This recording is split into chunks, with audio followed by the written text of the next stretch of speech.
Shanti.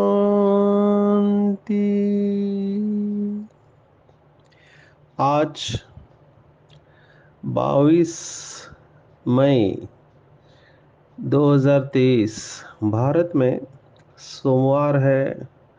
Today is 22 May 2023 and it's Monday in Bharat. आज की मुरली का जादुई रहस्य स्वयं को प्रेरणा देने के लिए magical secrets of today's Murli for motivating the self. आज की पूरी मुरली फिर से बाबा ने जोड़ियाँ बताई है और कल की मुरली का एक बहुत सुंदर शब्द आज फिर से बाबा ने उसको साकार मुरली में अंडरलाइन कराया है। तो एक बात पता चलती है कि बाबा ने साकार मुरलियों में बहुत सारे राज खोले हैं जो अव्यक्त मुरलियों में विस्तार के रूप में आए हुए हैं। आज की मुरली की जोड़ियां है सगे और लगे बच्चे, या हठयोग संन्यास और राजयोग संन्यास, या फिर गुणवान और अवगुण, गुण और अवगुण की जोड़ी है, या रहम दिल और बेरहम की जोड़ी है। तो आज की मुरली में जोड़ी आई है, उसमें जो स्व परिवर्तन के लिए इम्पोर्टेंट बात मनोविज्ञान में बताई जाती है और जो आध्यात्मिक व्यक्ति का लक्षण होता है, किसी भी साधना करने वाले, तपस्या करने वाले, ऊपर वाले को याद करने वाले व्यक्ति का ये प्रोमिनेंट लक्षण होता है। जो परमात्मा, गॉड, अल्लाह, ईश्वर की क्वालिटी है, जिसको आज बाबा ने याद किया है, वो है फुल रहम दिल। इसको समझना है बहुत अच्छी तरह से। मुझे लगता है अगर इसको भी अच्छी तरह से समझ लिया तो हमारा जीवन बहुत श्रेष्ठ हो जाएगा। तो आध्यात्मिक व्यक्ति का एक लक्षण कि अगर वो व्यक्ति रहम दिल है तो समझने का वो आध्यात्मिक है। आध्यात्मिक व्यक्ति में अगर रहम का गुण नहीं है, दया करुणा नहीं है, तो उसे आध्यात्मिक नहीं कहा जाएगा। अब ये बहुत डीप स्टेटमेंट है, बहुत गहरा वाक्य है, इसको समझने में काफी टाइम लगता है। एक पोस्ट वायरल हो रही है इंटरनेट पे। वो कहते हैं कि अहिंसा परमो धर्म, यह आधा वाक्य है। उसके आगे का वाक्य वो कहते हैं कि धर्म के लिए हिंसा करना यथार्थ है। पर वो वाक्य इतना प्रोमिनेंट नहीं था आज तक। अचानक ये वाक्य का दूसरा हिस्सा इंटरनेट पे वायरल हो रहा है और वो कह रहे हैं कि धर्म के लिए हिंसा करना जरूरी है। अभी यहाँ पर हमको थोड़ा अलर्ट हो जाना चाहिए। क्यों? क्योंकि ऊपर वाले के नाम पर बहुत सारे युद्ध होते हैं और इस समय बाबा ने जो कहा, कलयुग में ना डिफरेंस ऑफ ओपिनियन, अनेक मत मतांतर है। परमात्मा है या नहीं इसके ऊपर मत मतांतर है। फिर मेरा भगवान और तुम्हारा भगवान, या मेरा गॉड तुम्हारा गॉड अलग अलग है, इसके ऊपर मत मतांतर। या मैं ही गॉड हूँ, तुम भी गॉड हो, ये भी एक ओपिनियन है। तो अनेक मत होते हैं, डिफरेंस ऑफ ओपिनियन होते हैं, तो वहाँ संघर्ष होता है। तो जहाँ संघर्ष है वहाँ पे असुरक्षितता की भावना है। एक स्टडी के अनुसार देखा गया, हमारा एक वीडियो बना था, उसमें परमात्मा का परिचय दिया गया था और उसमें बताया था आंकड़ा कि 70% जो युद्ध हुए हैं आज तक पृथ्वी पर वो भगवान के नाम पर हुए हैं। 70% of wars are fought on in the name of God. इसलिए कुछ लोग आजकल ये कहते हैं कि हमको भगवान चाहिए ही नहीं, क्योंकि जिसके वजह से ही झगड़ा हो रहा है। भारत में ही आप देखो, श्री राम जन्मभूमि के ऊपर कितने सालों से कोर्ट में झगड़ा चल रहा था। ऐसे जब जब नया राजा आता था तो वो अपने धर्म का प्रचार प्रसार करता है। ये हिस्ट्री हमको बताती है। भारत के ऊपर तो सभी ने राज्य करने की कोशिश की है, जिसमें मुगल्स और अंग्रेज ज़्यादा सफल रहे हैं। भारत के पास बहुत धन था तो लूटने के लिए पूरे विश्व से लोग आते थे। आज भी अगर आप गोवा में जाओ तो गोवा में बहुत सारी जगह जो है कोमुनिदाद कहते हैं, पोर्चुगीज की है, क्योंकि पोर्चुगीज लोगों ने गोवा के ऊपर राज्य किया था। गोवा बहुत लेट इंडिपेंडेंट हुआ 60s के बाद में, तो पोर्चुगीज का राज्य था। वहाँ पे बहुत सारे नाम है पोर्चुगीज है, जैसे मीरामार, मरगांव, ये सब पोर्चुगीज के नाम है। भारत में अंग्रेजों ने राज्य किया तो उन्होंने अपने धर्म का प्रचार प्रसार किया। फिर मुगल आए, उन्होंने अपने धर्म का प्रचार प्रसार किया। तो वहां पे रहम कहाँ पे आया? खुद से ये सवाल पूछना चाहिए।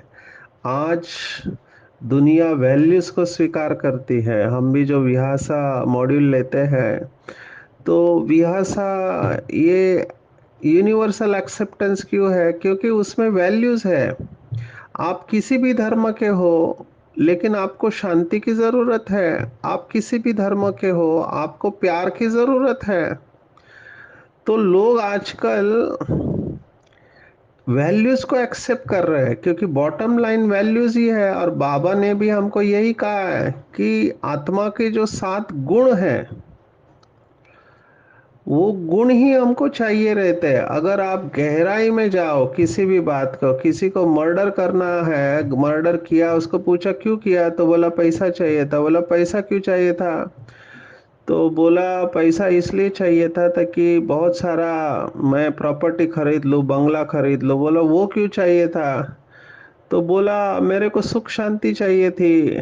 तो ये सब प्रॉपर्टी आ जाएगा, खाने पीने को मिलेगा तो सुख शांति मिलेगा। तो अल्टीमेटली उसको सुख शांति चाहिए थी, लेकिन मार्ग कौन सा इस्तेमाल किया? तो ये धर्म के लिए हिंसा करना यथार्थ है। ये लौकिक की फिलॉसफी है। बाबा ने कभी मुरली में हिंसा की बात ही नहीं कही है। बाबा ने कहा अहिंसा परमो धर्म, आपको नहीं करना चाहिए। केवल बाबा ने 2 लोगों को अलाउ किया, एक पुलिस और आर्मी वाले, क्योंकि उनका कर्तव्य होता है वो। बाकी बाबा ने माताओं को भी कहा है कि अपने बच्चे को मार नहीं सकते हैं, मारना नहीं है उनको, ये बाबा की श्रीमत है। बाबा तो गुस्से को भी भूत कहते हैं। आज की मुरली में भी ये शब्द आया कि भूतों को निकाल देना है। जोर से बोलना तो छोड़ो, लेकिन बड़ी आंख करना ये भी श्रीमत के अनुसार नहीं है। क्योंकि श्रीमत माना ईश्वरीय गुण, माना हमको ईश्वर समान, ईश्वरीय गुणों से भरपूर गुणवान बनना है, तो ये सब छोड़ना पड़ेगा। तो रहम दिल एक बहुत बड़ी क्वालिटी है। क्योंकि कुछ लोग हमको बोलते हैं कि सबके ऊपर रहम किया तो कैसे होगा, रहम से दुनिया कैसे चलेगी, ऐसे सवाल हमको पूछा जाता है। बाबा ने आज कहा है बाबा को क्यों रहम दिल कहा गया है, फुल रहम दिल? तो बाबा ने कहा कोई बच्चा कितना भी विघ्न डालता, माया के वश हो उल्टा कर्म कर लेता, लेकिन फिर भी अगर कोई भूल महसूस करता है तो बाप उसे शरण ले कहते हैं अच्छा फिर से ट्रायल करो, अवगुणों को निकाल गुणवान बनो। क्योंकि बाबा अच्छी तरह से जानता है बच्चे और कहाँ जाएंगे, सदा सुखी रहे यही बाप की आश रहती है, इसलिए उसको फुल रहम दिल बनते हैं, कहते हैं। फॉरगिवनेस, रहम के साथ दूसरा क्वालिटी जो जुड़ा हुआ है वो है क्षमा भाव, दया क्षमा शांति ऐसे कहते हैं। ये तीनों के ऊपर हमने पहले भी देखा है, इसलिए मैं इसके विस्तार में नहीं जाऊंगा, लेकिन दो बातें आज के प्रश्न से दिखाई देती है। नंबर वन, बाबा का कहने का भाव समझ लेना चाहिए कि भूल सबसे होती है, जब तक आप संपूर्ण नहीं बने हैं तब तक परसेंटेज में भूल होगी। इतना जरूर होगा कि अगर आपकी जजमेंट अच्छी है, आपकी परखना और निर्णय करना अच्छा है, तो आपकी गलतियों की परसेंटेज डे बाय डे कम होते जाएगी। कर्मण्य से वाचा, वाचा से मनसा, तो फुल अटेंशन बढ़ता जाएगा। जैसे वकील लोग होते हैं, एडवोकेट होते हैं, वो गार्डेड स्टेटमेंट देते हैं। वो कोई भी ऐसा स्टेटमेंट एग्रीमेंट में जब लिखते हैं, उनके जो पेपर्स होते हैं वो पढ़ने जैसे होते हैं। उसमें से कहीं से भी आप कोई भी कमजोरी निकाल नहीं सकते हैं। जैसे एडवर्टाइज दिखाते हैं, उसमें क्लेम करते हैं और उसके आगे दो स्टार एस्टेरिस्क मार्क्स डालते हैं और नीचे लिखा हुआ रहता है एस्ट्रिक्स के आगे, एस्ट्रिक्स माना एक स्टार जैसा सिंबल होता है, चिन्ह होता है, और उसके आगे लिखा हुआ रहता है conditions apply, terms and conditions. तो इसका मतलब आपको वो टर्म्स एंड कंडीशंस पढ़ना होता है। तो ये चालाकी एडवोकेट लोग करते हैं, बहुत सारी कंपनियां करते हैं। बाबा ये कह रहा है कि बच्चे जब तक संपूर्ण नहीं बने हैं तब तक परसेंटेज में गलती होगी, भूलें होती रहेगी। और कई लोग बड़ी भूल करते हैं। समझो कोई बाबा का बच्चा बनकर माया के वश हो उल्टा कर्म कर लेता है, तो जाहिर है कि यज्ञ को नुकसान होता है। तो बहुत लोग ऐसी आत्मा को स्वीकार करना बहुत कठिन होता है, गुस्सा होता है ऐसे लोगों के ऊपर। लेकिन बाबा कह रहा है आज के मुरली में कि अगर वो आत्मा भूल को महसूस करती है तो बाप उसे शरण लेते हैं और कहते हैं कोई बात नहीं बच्चे, फिर से गुणवान बनने की कोशिश करो।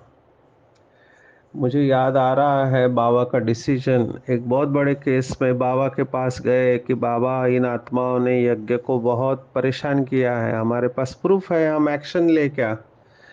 तो बाबा का डिसीजन था कि बच्चे तुम्हारे पास फालतू टाइम बहुत है, सिर पर पापों का बोझा है, बाप को याद करो। तो मुझे ये बाबा का डिसीजन बहुत इंटरेस्टिंग लगा और बहुत गहरा भी लगा। क्यों गहरा लगा? क्योंकि इससे एक बात पता चली जो बाबा ने बार बार मैसेजेस में कही हुई है। कल भी मुरली में बाबा ने कहा कि हर एक का सीन बाबा के पास रिकॉर्डेड है और बाबा जब चाहे तब किसी का भी टीवी खोल के देख सकता है।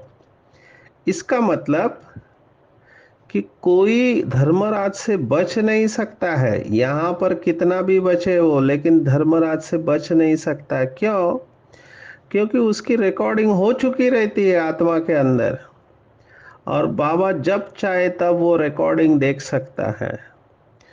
तो अंग्रेजी में हम कहते हैं there is nothing like injustice, अन्याय जैसी कोई चीज दुनिया में होती ही नहीं है। ये पूरा ड्रामा न्यायकारी है, इसमें जरा भी अन्याय नहीं है। मुझे ऐसे लोग मिलते हैं जो नाराज रहते हैं, कहते हैं मेरे ऊपर अन्याय हुआ, इनको ऐसा करना नहीं चाहिए था, वगैरह वगैरह। और ये लोग बहुत दुखी रहते हैं, डिस्टर्ब रहते हैं, इनके अंदर क्रोध रहता है। तो हमेशा ध्यान में रखना चाहिए जो आज बाबा ने कहा कि कोई बच नहीं सकता है और बाबा को सब कुछ पता है। इट इज इम्पॉसिबल कि आप छिपा सकते हैं। हजार आंखों वाला परमात्मा है, उससे कोई भी बात छिप नहीं सकती है। और बाबा को पता है कौन क्या कर रहा है। तो हमको कभी भी डिस्टर्ब नहीं होना चाहिए अगर कोई बाबा का बच्चा बनकर ऐसा कर्म करता है जो नहीं करना चाहिए। बाबा को बता के हमको हल्का हो जाना चाहिए, क्योंकि वो आत्मा अपना एक्यूरेट ड्रामा प्लान अनुसार हूबहू कल्प पहले मुआफिक रोल प्ले कर रहा होता है। मुझे तो वंडर लगा जब मैंने इसके ऊपर चिंतन चालू किया कि बाबा को पूरा ड्रामा पता है, कल पहले क्या हुआ वो भी पता है, लेकिन बाबा कुछ नहीं करता है। बाबा साक्षी होके देखता रहता है। समझो कोई बाबा का बच्चा अभी ज्ञान में बहुत अच्छा चल रहा है, बहुत सेवा कर रहा है और आगे चल के बाबा का हाथ छोड़ने वाला है, डिससर्विस करने वाला है। बाबा को पता है, लेकिन बाबा के प्यार में कोई फर्क नहीं पड़ता है। इसी को कहते हैं परमात्मा, अनकंडीशनल लव एंड एक्सेप्टेंस। हमको भी बाप समान बनना है तो हमको हर एक को अनकंडीशनल लव एंड एक्सेप्टेंस देना है, तभी हम बाप समान बन पाएंगे। बाबा ने बहुत बार निमित्त आत्माओं को भी कहा हुआ है कि निमित्त आत्माएं भी अगर समझो किसी से गलती होती है तो कायदा हाथ में नहीं ले सकते, कायदे को रिवाइज कर सकती है, क्योंकि सजा देने वाला बाबा है। ये स्पष्ट बाबा ने मुरली में कहा हुआ है। तो भगवान के घर जो कहावत है भक्ति मार्ग की, देर है पर अंधेर नहीं है, इसको अच्छी तरह समझना है। लौकिक की फिलॉसफी क्या कहती है और अलौकिक भगवान क्या कहता है। तो बाबा हमेशा चांस देता है। आज की मुरली में बहुत मोटिवेशनल है, ये बहुत प्रेरणादायी है कि भूल होने के बाद हिम्मत नहीं हारो। जैसे क्रिश्चियनिटी में कन्फेशन बॉक्स होता है, माना वो चर्च में जाती है व्यक्ति और अंदर बॉक्स में फादर खड़े रहते हैं और ये बाहर से व्यक्ति कन्फेस करती है, माना स्वीकार करती है उसके गुनाह को कि हे फादर, मेरे से ये गलती हो गई, मैंने ये पाप कर्म किया, क्या भगवान गॉड मुझे माफ करेगा।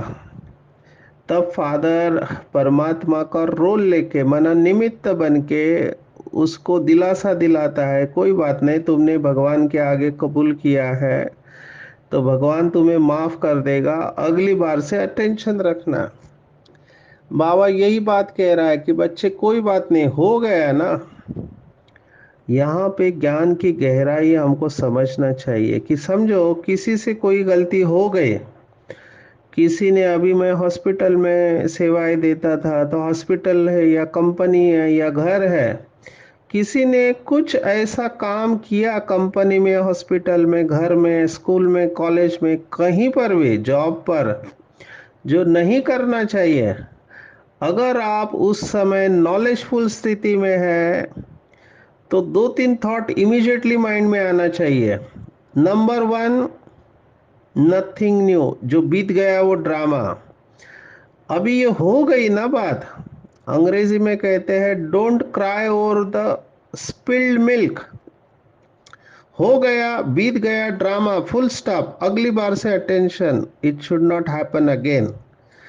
लौकिक में एडमिनिस्ट्रेटर्स जो होते हैं वो कंपनी में पिंक स्लिप देते हैं, माना उसको वार्निंग देते हैं, first warning, second warning, third warning. अगर तीन वार्निंग देने के बाद भी अगर वो व्यक्ति नहीं सुधारता है तो उसको निकाल दिया जाता है।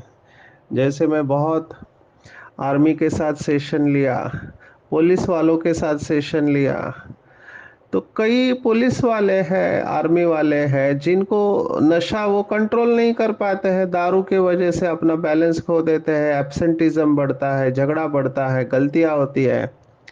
तो बहुत समझाने के बाद अगर वो नशा नहीं छोड़ते हैं तो आखिर में एक्शन लेना पड़ता है। तो ऐसे लोगों को हमारे पास भेजा जाता है कि आप इनका नशा छुड़ाओ तो अच्छा है, नहीं तो हम इनको ड्यूटी पे से निकाल रहे हैं, क्योंकि ये दारू पीते हैं, इन छुट्टियां बहुत लेते हैं, काम नहीं करते, इनसे गलतियां होती है वगैरह वगैरह, कंप्लेंट्स रहती है इनके। तो 3 बार वार्निंग देना चाहिए, हर एक को चांस देना चाहिए सुधरने का। ये जो जेल बने हैं, जेल भी किस लिए बने हैं? ताकि व्यक्ति को पश्चाताप हो, जेल में जाने के बाद उसके जो कर्म हुए हैं उसका पश्चाताप करके उसका हृदय परिवर्तन हो, ये इंटेंशन रहता है। लेकिन होता कुछ और है। कई ऐसे भी केसेस है, पहले अच्छे थे, उनको जेल हुआ तो जेल में जाने के बाद उसको गलत कंपनी मिली, और गलत कंपनी से वो और हार्डकोर क्रिमिनल हो गया, बहुत बड़ा गुंडा जो पहले नहीं था, क्योंकि जेल में उसको वैसे कंपनी मिली। बाबा का भाव ये है कि बच्चे आप महसूस करो अपनी भूल को। बाबा ने इसके ऊपर मुरलियां चलाई है, महसूसता से परिवर्तन होता है। जब तक महसूस नहीं करेंगे तब तक परिवर्तन नहीं होगा। सच्ची दिल की महसूसता, भगवान को सच्चाई सफाई बहुत अच्छी लगती है। मेरे लिए बात बहुत इम्पोर्टेंट है, और मैं इसके लिए इतना समय इसलिए ले रहा हूँ क्योंकि मेरे पास डिप्रेशन के बहुत केसेस आते हैं, निराश उदास हताश। क्यों डिप्रेशन है? क्योंकि गिल्ट फीलिंग है, आत्मग्लानि है, माना दिल खा रहा है। क्यों खा रहा है? क्योंकि बाबा के बच्चे बनने के बाद भी ऐसे कर्म कर रहे हैं जो नहीं करना चाहिए। तो जितना जिसका कॉन्शियस सत सत विवेक बुद्धि स्ट्रांग होगा उसका दिल उतना खाएगा।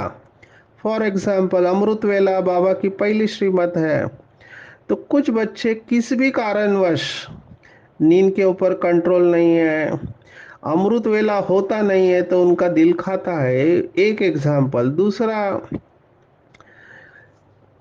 पवित्रता। अभी पवित्रता बीके लाइफ का फाउंडेशन है, लेकिन पवित्रता में भी परसेंटेज है। ब्रह्मचारी रहना एक है पवित्रता, लेकिन ब्रह्मा जैसा आचरण करना वो नहीं कर पाते हैं, तो भी गिल्ट फीलिंग में जाते हैं। किसी के शरीर को देखकर प्रभावित होना, ये भी अपवित्रता है। तो जब भी मनसा में भी बाबा की श्रीमत को वायलेट करते हैं तभी गिल्ट फीलिंग में जाते हैं।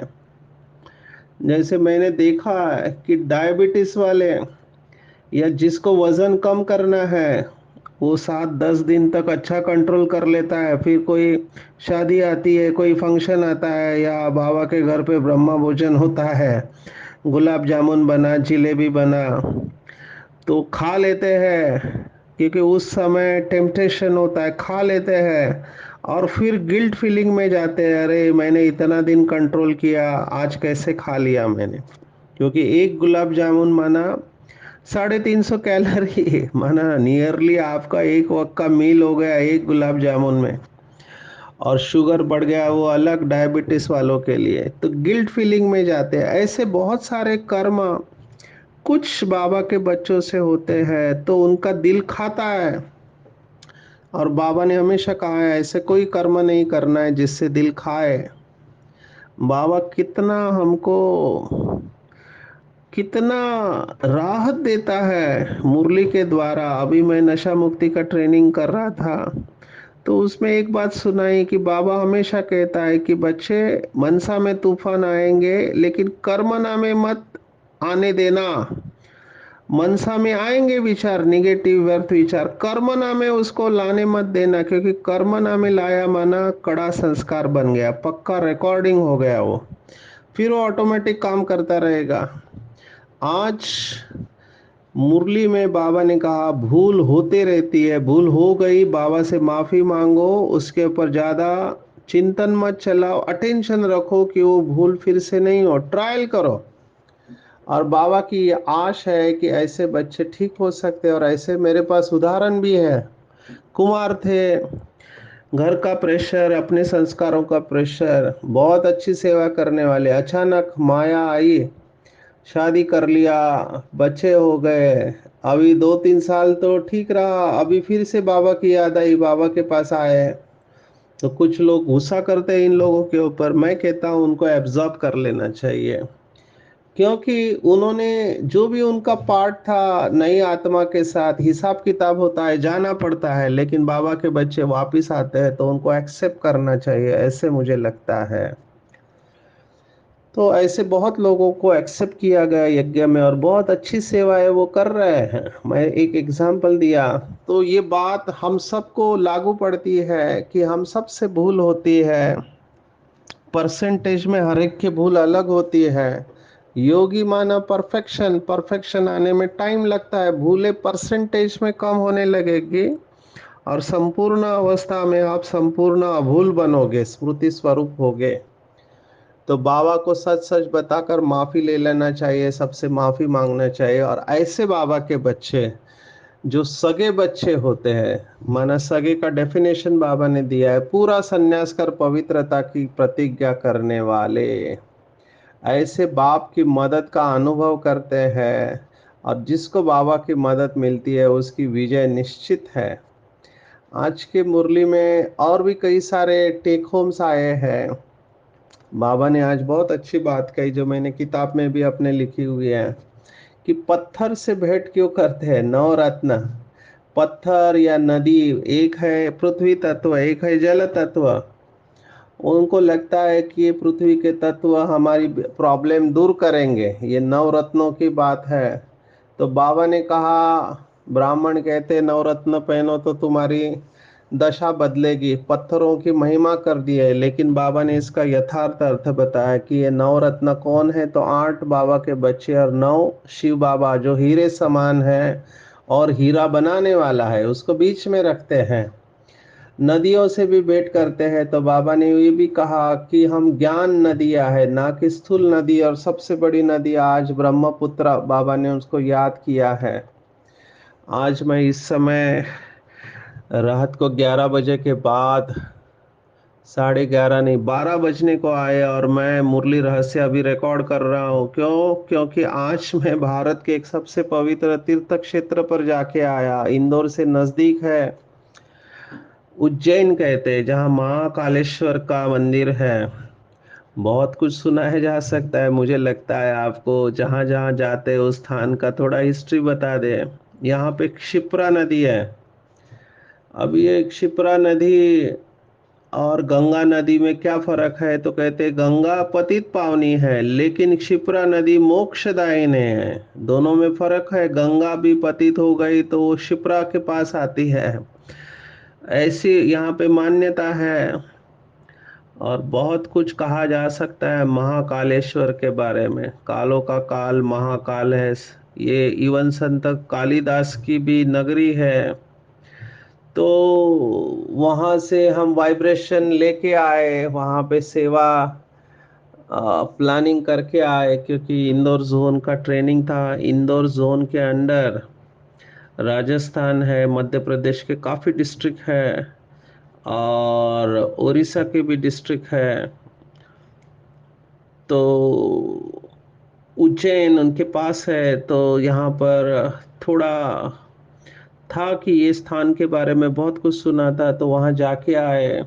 समय के अभाव से मैं सब कुछ नहीं बता रहा हूँ, लेकिन ये ज़रूर कह रहा हूँ कि बाबा आज मुरली में रत्न जड़ित मुरली के बारे में कहते हैं, तो नदियों से भेंट है।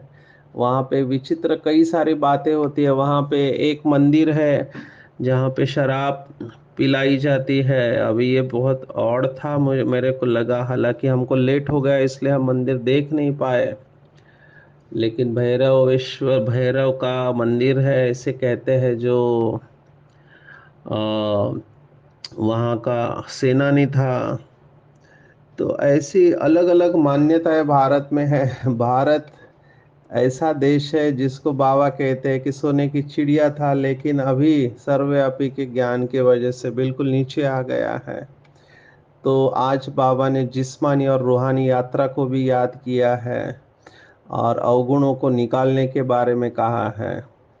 और विशेष बाबा ने परमार्थ और व्यवहार का बैलेंस रखने को कहा है कि जहाँ परमार्थ है वहाँ व्यवहार अपने आप सिद्ध हो जाता है, मेहनत से मुक्त हो जाएंगे, निमित्त मात्र भगवान मुझे चला रहा है। ये अगर हम ध्यान में रखेंगे तो सब कुछ सरल हो जाएगा। मेहनत से मुक्त श्रेष्ठ भाग्यवान आत्मा, ऐसे आत्माओं के जीवन में मधुरता नेचुरली आती है, और ऐसे बाबा के बच्चे जो मधुरता को धारण करते हैं वो महान है, ऐसे बाबा ने आज कहा। तो आज पूरी दिन भर हम ज्ञान के दर्पण में स्वयं को देखेंगे कि क्या मैं बाप समान रहम दिल बना हूँ।